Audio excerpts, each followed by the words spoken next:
오늘 주시는 말씀 에스라서 1장 1절부터 11절까지 말씀입니다.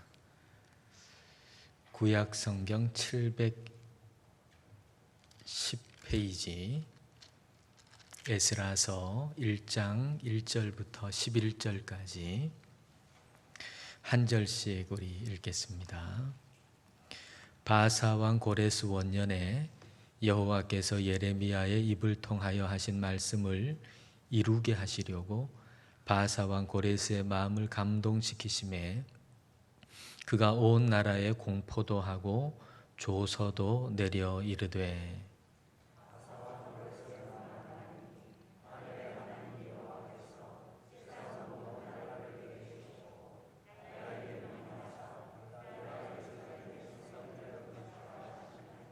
이스라엘의 하나님은 참 신이시라. 너희 중에 그의 백성 된 자는 다 유다 예루살렘으로 올라가서 이스라엘의 하나님 여호와의 성전을 건축하라. 그는 예루살렘에 계신 하나님이시라.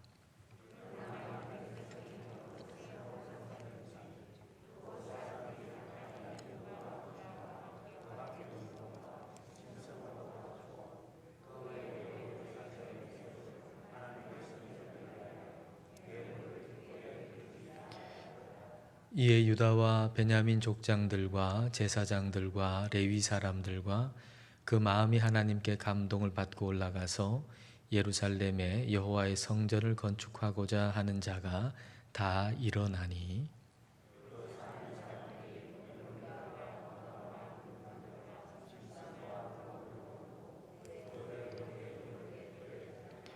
고레스 왕이 또 여호와의 성전 그릇을 꺼내니 옛적에 느부갓네살이 예루살렘에서 옮겨다가 자기 신들의 신당에 두었던 것이라.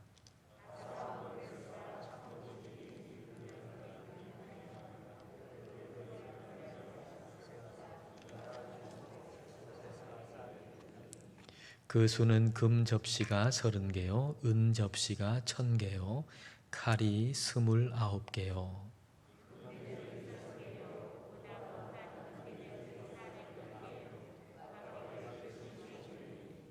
같이 읽겠습니다. 금, 은 그릇이 모두 5400개라.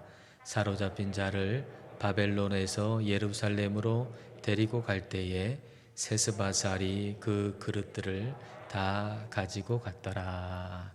아멘. 인사할까요? 또 특별히 오늘 수요일로 찬양들을 써주셔서 감사드리고요.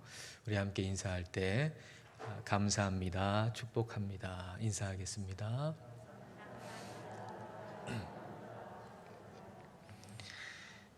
이스라엘의 역사는 여러분들이 아시다시피 북이스라엘은 주전 721년에 망하죠. 아수르한테 망합니다. 그리고 남유다도 그 이후에 주전 586년에 바벨론한테 나라가 멸망하게 됩니다.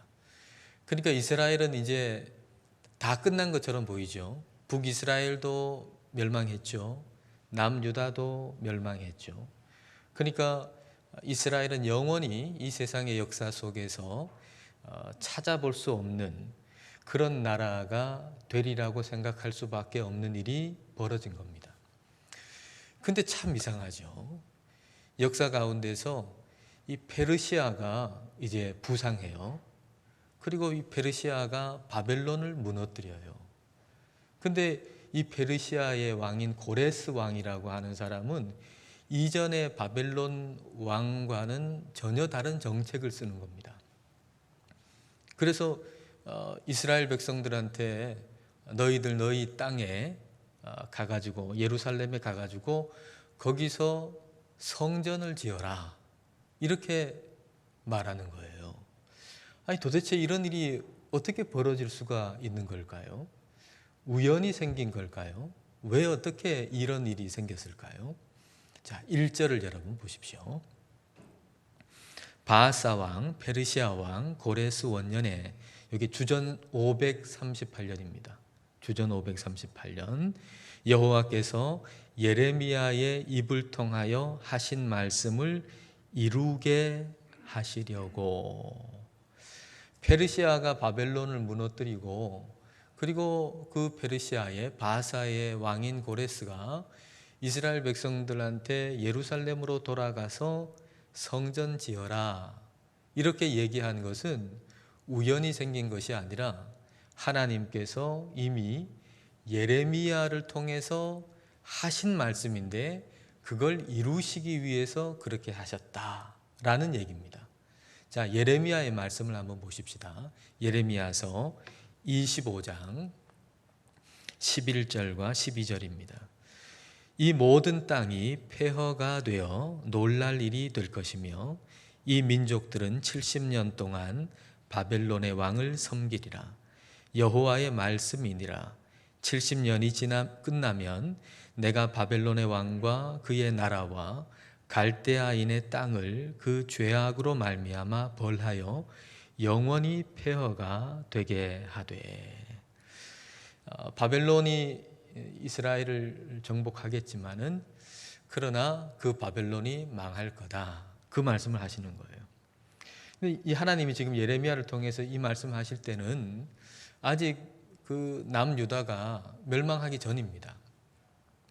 그리고 바벨론은 뭐 굉장히 강대국이어서 그 강대국이 멸망할 것이다 라고 생각하지도 못했던 때예요. 근데 그 바벨론이 망할 거다. 그 얘기를 하시는 겁니다. 자, 예레미야서 29장 10절입니다. 여호와께서 이와 같이 말씀하시니라. 바벨론에서 70년이 차면 내가 너희를 돌보고 나의 선한 말을 너희에게 성취하여 너희를 이곳으로 돌아오게 하리라. 다시 이스라엘 백성들을 이곳으로, 그 땅으로, 유대 땅으로, 예루살렘으로 돌아오게 하겠다. 그 말씀입니다. 근데 이 말씀을 예레미야를 통해서 듣고 있을 때 바로 그때 말입니다. 그때는 듣는 이스라엘 백성들이 굉장히 황당했을 거예요. 우리가 왜 망해? 지금 망하지도 않았어요. 괜찮아요. 우리가 왜 망해? 그래, 망한다 치자. 망했는데 어떻게 돌아와? 말도 안 되는 소리 하고 있네. 막 이렇게 생각했을 거예요. 근데 만약에 예레미야가 한 말이 자기가 한 말이면 그 이루어지지 않겠죠. 근데 하나님의 말씀을 대언했기 때문에, 하나님께서 하라고 하시는 말씀을 대언한 것이기 때문에 예레미야가 한 그 말 그대로 성취가 되는 겁니다. 하나님께서 하신 말씀은 그대로 성취가 돼요. 하나님은 온 세상의 주인이세요. 역사의 주인이세요.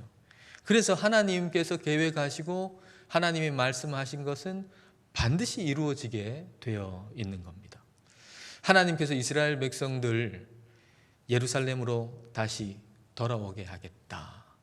그렇게 말씀해 놓으셨어요. 그리고 하나님은 고레스라고 하는 사람을 통해 가지고 그 말씀을 그대로 성취하시는 모습을 오늘 본문에서 우리는 보게 되는 겁니다. 여러분, 우연히 어떤 사람이 왕이 되고 우연히 어떤 한 나라, 민족이 흥망성쇠하는가? 그것이 아니라는 거예요. 우연하게 어떤 사람이 이렇게 되고 우연하게 어떤 나라가 이렇게 되는 것이 전혀 아니라는 거예요. 그것은 철저하게 하나님의 계획에 의해서 그렇게 되어진다는 겁니다. 고레스라고 하는 사람은 이걸 아주 우리에게 분명히 보여줘요. 아, 하나님이 이 세상의 역사를 주관하는구나 라고 하는 걸 분명히 보여주는 인물이 바로 고레스라고 하는 인물이에요. 자, 이사야서 44장 28절입니다. 현대어 성경으로 읽어드리겠습니다.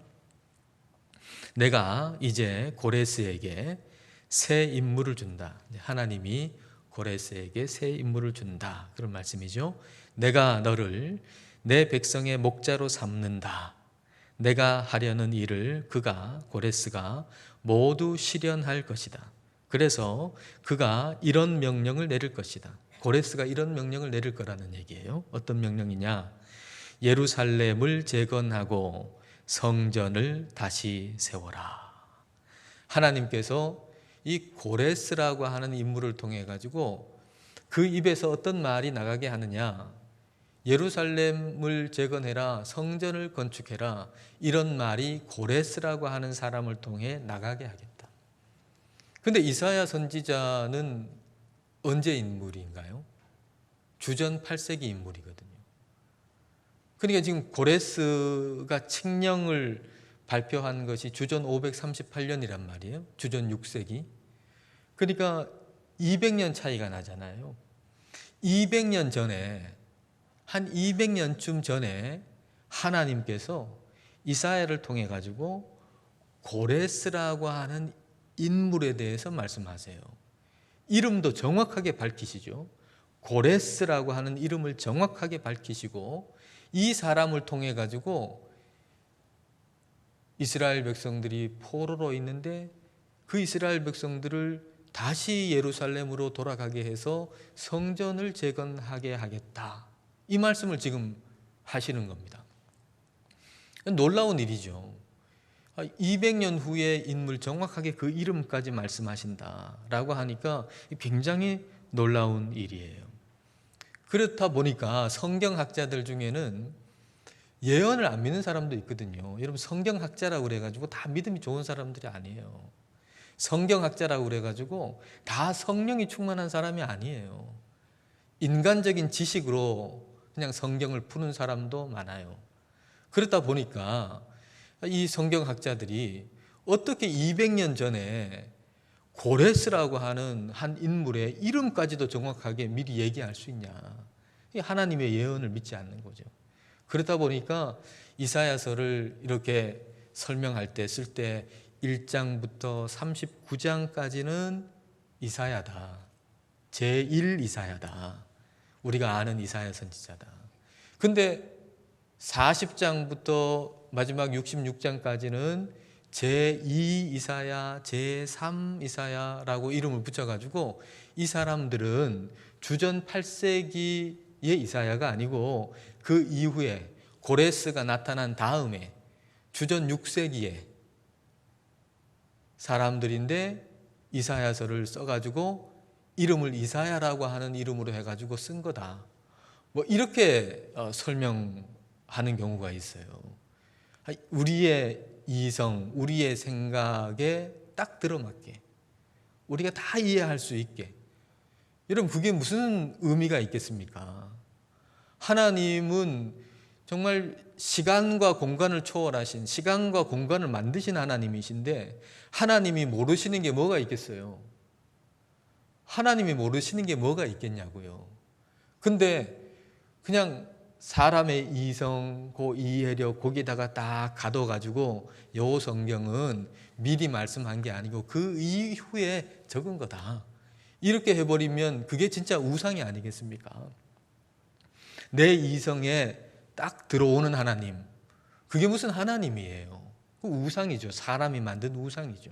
하나님은 시간과 공간을 초월하시는 분이에요. 그 모든 걸 다 만드신 분이에요. 그분이 모르시는 것은 하나도 없다라고 하는 것입니다. 왜 그렇게 하셨나? 근데 왜 미리 그렇게 하셨냐? 그 일이 일어날 때 그 일을 하나님이 하셨다라고 하는 걸 알게 하시려고. 요한복음에도 그런 말씀 나오잖아요. 요한복음 14장 29절 보십시오. 이제 일이 일어나기 전에 너희에게 말한 것은 일이 일어날 때에 너희로 믿게 하려 함이라. 예수님이 일이 일어나기 전에 미리 말씀하신 이유는 그 일이 일어날 때에 그걸 믿도록 하시기 위해서. 하나님이 왜 그걸 미리 말씀하셨는가? 그것은 그 일이 일어날 때 이게 하나님이 하시는 일이구나 라고 하는 걸 깨달아 알고 믿게 하기 위해서 그렇게 하셨다는 겁니다.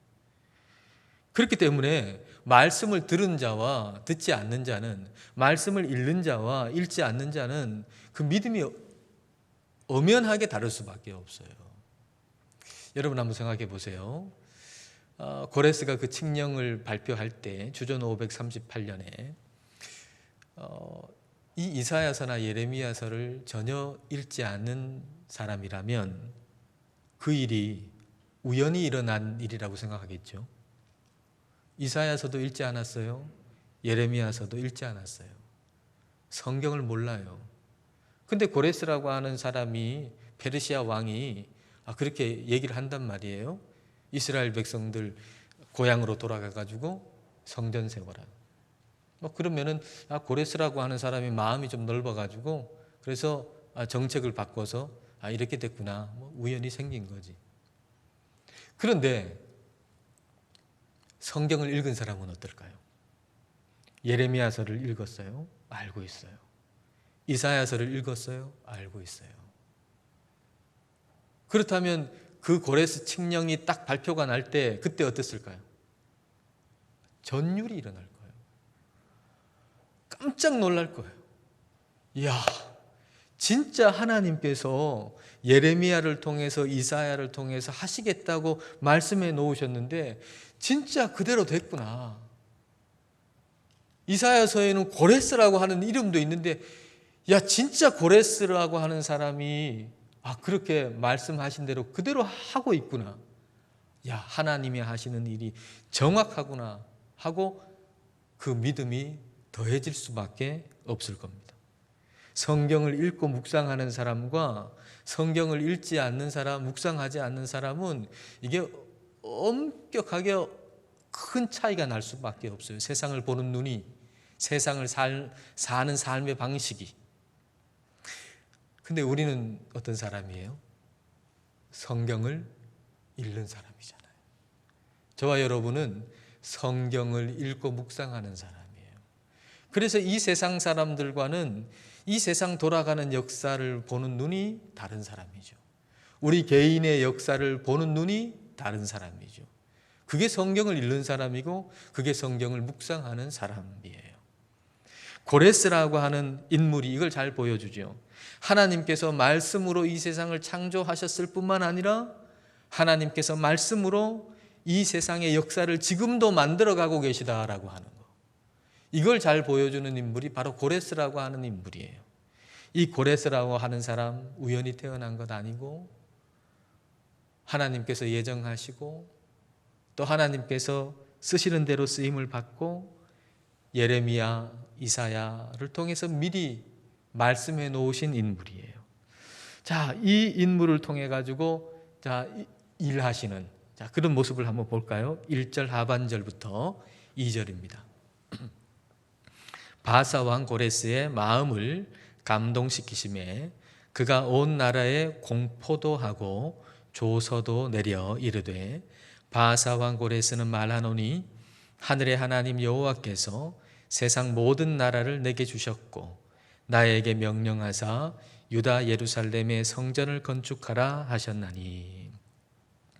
자, 예루살렘으로 가가지고 성전 건축해라 이렇게 하는데 근데 이걸 이제 말로만 명령한 게 아니고 조서로도 글로도 동시에 함께 했었습니다. 조서를 내렸다. 이게 참 중요한 일이에요. 포로로 있던 그 유대인들이 다시 이제 고향으로 와가지고 성전을 짓는데 방해하는 세력이 생기거든요. 우리가 에스라서 나중에 보면은 방해하는 세력이 생겨요. 느헤미야서에도 그 방해하는 세력이 생기잖아요. 근데 그 방해하는 세력이 생기는데 고레스가 칙령을 내렸던 그 조서, 글로 써놓았던 거, 그게 발견돼 가지고 그게 있었기 때문에 그 방해를 다 해치고 계속 건축할 수 있었거든요. 그러니까 이게 글이 없었으면 안 될 뻔했어요. 고레스가 굉장히 힘이 있기 때문에 말 한마디 하면 다 될 것처럼 그때에는 그렇게 보였을지 모르겠지만 결국 글을 썼다고 하는 것이 굉장히 중요한 일이었다는 걸 알게 돼요. 그러니까 하나님께서 하시는 일을 보면 하나님이 고레스를 사용해서 하신 일이잖아요. 그러니까 하나님이 하시는 일을 보면 정말 철두철미하고 세밀하다는 걸 알 수가 있어요. 하나님이 하시는 일은 그 어느 하나도 허투루게 하는 일이 하나도 없어요. 우리가 영화 같은 거 이렇게 보면 말이죠. 감독도 영화 만들 때 우리 영화 쭉 보다 보면 어느 순간에 저 장면이 왜 있지? 이런 장면들 간혹 있거든요. 쭉 이제 진행되다가 별로 상관이 없는 것 같은 장면이 툭 나온단 말이에요. 저 장면이 왜 갑자기 나오나? 근데 영화를 끝까지 보면은 그때 나왔던 그 장면이 왜 필요한지 아주 요긴한 장면이라고 하는 사실을 우린 영화를 끝까지 보면 알 수 있잖아요. 하나님도 그러시는 거예요. 하나님께서도 우리를 사용하실 때, 저와 여러분을 사용하실 때, 저와 여러분 인생 가운데 정말 어떤 하나의 일, 어떤 사건, 이걸 그냥 우연하게 그저 있도록 만드시지 않으세요. 가장 요긴하고 필요하기 때문에 그 사건, 그 일이 우리의 삶에 있는 거예요. 그렇기 때문에 어떤 일로 너무 실망하지 마세요. 어떤 일이 내 삶 가운데 진행되다가 어떤 일이 탁 생기면은 이 일이 왜 있을까? 너무 실망스럽고 그럴 수 있는 일이 있잖아요. 너무 실망하지 마세요. 중요한 것은 하나님의 뜻과 이 일이 어떻게 연결되어 있는가를 생각하는 게 중요하지요. 하나님의 뜻과 이 일이 연결되면 지금 당장은 실망스러워도 이 일은 굉장히 의미 있는 일이에요. 없어서는 안 되는 일이에요. 그러나 내 마음이 교만할 정도로 너무너무 좋은 일이 있다 하더라도 이 하나님의 뜻하고 연결되어 있지 않으면 그 일은 정말 허무한 일이에요. 그러니까 너무 교만할 필요 없고요. 너무 실망할 필요도 없어요.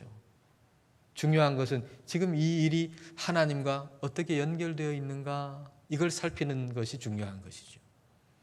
고레스도 그렇지 않습니까? 고레스가 얼마나 큰 업적을 세웠겠습니까? 근데 그 많은 업적이 뭐가 의미가 있어요? 진짜 의미 있는 건 뭐죠? 하나님의 뜻하고 연결되어 있는 것, 그것만 의미 있는 거예요. 하나님의 뜻대로 하나님이 말씀하신 대로 이스라엘 백성들 그 고토로 그 고향으로 예루살렘으로 돌아가게 하고 거기에 성전을 세우게 한 거, 그거 의미 있는 거예요. 나머지는 다른 것은 굉장히 큰 업적을 세웠다 해도 별 크게 의미가 없는 거죠. 하나님의 뜻과 연결된 것만이 우리에게 참 의미가 있다라고 하는 것을 우리는 늘 잊지 않아야 될 겁니다. 근데 이 고레스가 그렇게 이제 쓰임을 받는데 그 일에 이스라엘 백성들 예루살렘 가서 성전 짓는 거, 성전 짓는 건 예배 드리는 일이잖아요. 이스라엘 백성들의 예배가 회복되는 일에 지금 쓰임을 받는데 고레스가 그 일을 굉장히 꼼꼼하게 해요. 아주 꼼꼼하게 잘 해요. 자, 4절을 보십시다. 그 남아있는 백성이 어느 곳에 머물러 살든지 그곳 사람들이 마땅히 은과 금과 그 밖의 물건과 짐승으로 도와주고 그 외에도 예루살렘에 세울 하나님의 성전을 위하여 예물을 기쁘게 드릴지니라 하였더라. 유대인들이 예루살렘으로 떠나갈 때, 그럴 때 이제 사람들한테 가서 성전 지으려면 물질이 필요하잖아요. 그래서 그 물질들을 후원할 수 있도록 그렇게 했다는 얘기입니다. 그래서 성전을 잘 세울 수 있도록 했다. 그런 얘기죠. 자, 그랬더니 이제 이렇게 하니까 어떤 반응이 일어났는가? 자, 5절과 6절을 보십시오. 이에 유다와 베냐민 족장들과 제사장들과 레위 사람들과 그 마음이 하나님께 감동을 받고 올라가서 예루살렘에 여호와의 성전을 건축하고자 하는 자가 다 일어나니 그 사면 사람들이 은그릇과 금과 물품들과 짐승과 보물로 돕고 그 외에도 예물을 기쁘게 드렸더라. 그 사면 사람들이 금과 은과 물품, 짐승 이런 거로 도왔는데 그것도 기쁘게 도왔다 그랬어요. 물질로 돕는 사람들 중에는 유대인도 있었고 유대인이 아닌 이방인들도 있었어요. 이제 그 바벨론 포로로 가가지고 시간이 꽤 많이 지나갔잖아요. 그러니까 많은 시간이 거치면서 그곳에 정착을 했단 말이에요. 안정적으로 정착을 했어요. 근데 거기를 떠나가지고 다시 그 예루살렘으로 돌아간다고 하는 게 쉬운 일이 아니에요. 그냥 여기 있는 게 낫지. 그래서 대부분은 그대로 거기에 있었어요. 소수의 사람들만 예루살렘으로 떠났단 말이에요. 그래서 떠나는 사람들에게 남아있는 유대인들이 가서 성전을 잘 지을 수 있도록 물질적인 후원을 한 거예요. 그래서 그걸 가지고서 이제 떠나게 되는 거죠.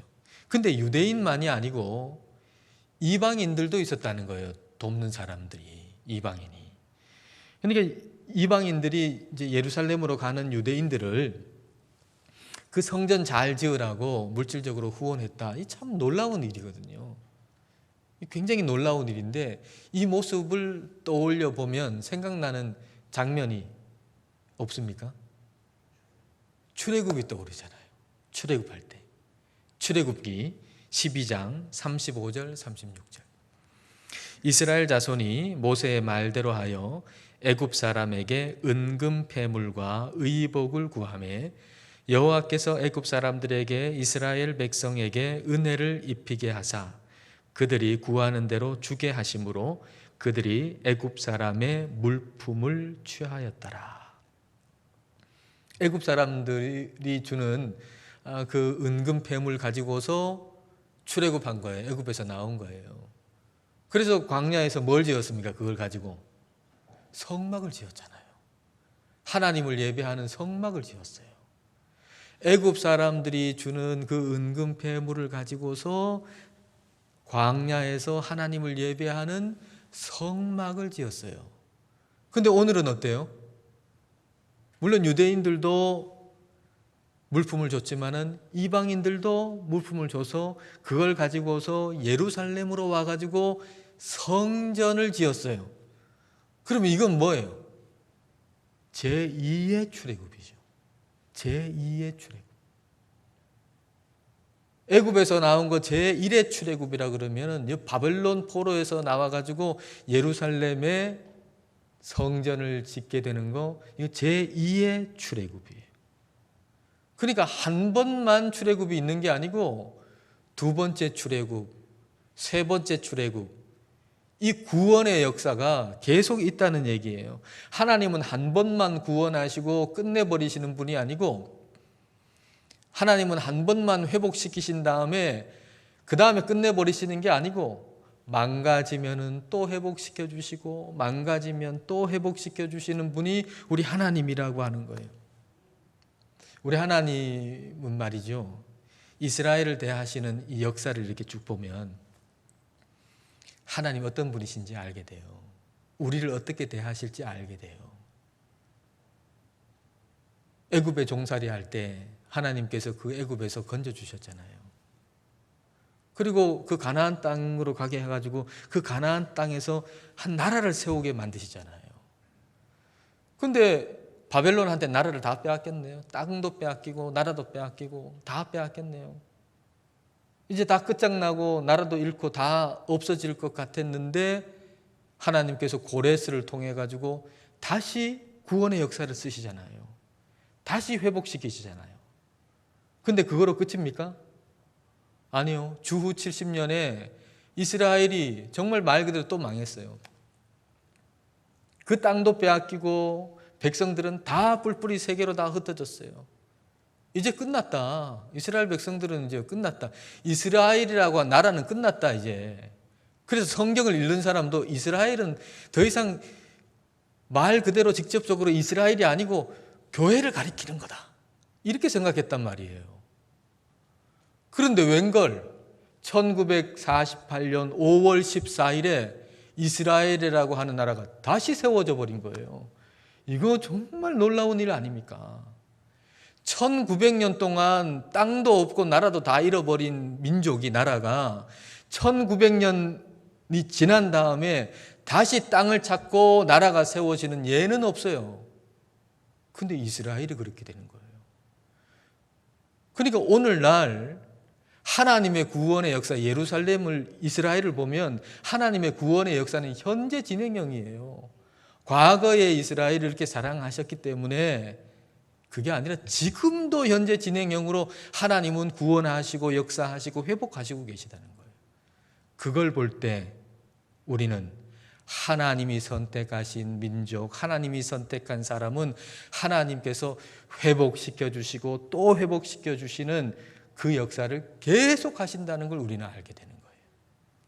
하나님은 그래서 빼앗긴 것도 다시 도로 찾게 만들어 주세요. 자, 7절을 보실까요? 7절과 11절. 고레스 왕이 또 여호와의 성전 그릇을 꺼내니 옛적에 느부갓네살이 예루살렘에서 옮겨다가 자기 신들의 신당에 두었던 것이라. 성전, 예루살렘 성전의 그릇을 다 빼앗겼어요. 근데 어떻게 되느냐? 11절 보세요.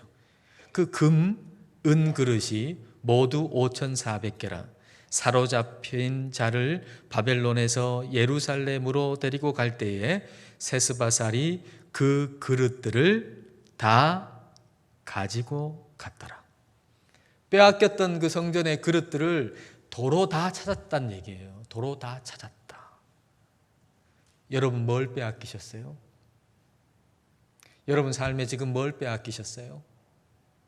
하나님께서 그 빼앗긴 것이 무엇이든지 도로 찾는 은혜를 여러분에게 주시기를 원합니다. 하나님은 회복시켜 주시는 하나님이에요. 그 회복시켜 주시는 하나님의 그 은혜와 역사가 여러분 삶 가운데 항상 있기를 주님의 이름으로 축복합니다.